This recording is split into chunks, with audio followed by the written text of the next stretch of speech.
ಅಲ್ಲಿ ನೀವು ಫೋನ್ ಮಾಡಿದ್ರು ನನಗೆ ರೀಚ್ ಆಗ್ತದೆ ಇಲ್ಲ ಅನ್ನೋದು ಗೊತ್ತಿಲ್ಲ. ಬಿಕಾಸ್ ಯಾಕಪ್ಪ ಅಂತಂದ್ರೆ ದೇರ್ ಇಸ್ ನೋ ಕ್ಲಾಕ್, ಅಲ್ಲಿ ಏನು ಕ್ಲಾಕ್ ಅನ್ನೋದಿಲ್ಲ. ದೇರ್ ಇಸ್ ನೋ ಪೋಸ್ಟ್ಮನ್ ಇಲ್ಲ ಅಲ್ಲಿ, ಪೋಸ್ಟ್ಮನ್ ಇರೋದಿಲ್ಲ. ನೋ ಗ್ರೇವಿಟಿ, ಮುಖ್ಯವಾಗಿ ಗ್ರೇವಿಟಿನೇ ಇರೋದಿಲ್ಲ. ಗುರುತ್ವಾಕರ್ಷಣೆ ಇಲ್ಲ. ಗುರುತ್ವಾಕರ್ಷಣೆ ಇಲ್ಲ ಅಂದ್ರೆ ಏನಾಗುತ್ತೆ, ಟೀ ಕಪ್ಸ್ಗಳು ಓಡಾಡ್ತಾವ, ಮೇಲೆ ಓಡಾಡ್ತಾವ. ಹೌದಾ? ಇರುವಂತ ವಸ್ತುಗಳು ಏನಾಗ್ತವೆ, ಮೇಲೆ ಹಾರಾಡ್ತಾವ. ನೋ ಕ್ಯಾಲೆಂಡರ್ಸ್ಗಳು ಇರೋದಿಲ್ಲ. No day or night, day ಅಂತೂ ಇಲ್ಲ, ನೈಟ್ ಅಂತೂ ಇರೋದಿಲ್ಲ.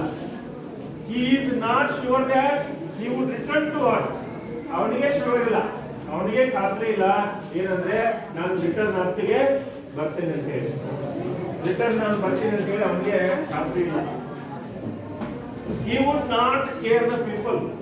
ಅವನು ಜನರನ್ನು ನಿರ್ಲಕ್ಷಿಸ್ತಾನೆ. ನೀವು ನನ್ನನ್ನು ನೋಡ್ಬೋದು, ನನ್ನನ್ನು ನೀವು ಫಾಲೋ ಮಾಡಬಹುದು ಇಲ್ಲಿಂದ ಕುತ್ಕೊಂಡು, ಆದ್ರೆ ನಾನು ನಿಮ್ ಕಡೆ ಲಕ್ಷ್ಯ ವಹಿಸಲಿಕ್ಕೆ ಆಗೋದಿಲ್ಲ ಅನ್ನುವಂತ ಮಾತನ್ನ ಹೇಳ್ತಾನೆ ಅವನು. ಸರಿನಾ? ಓಕೆ.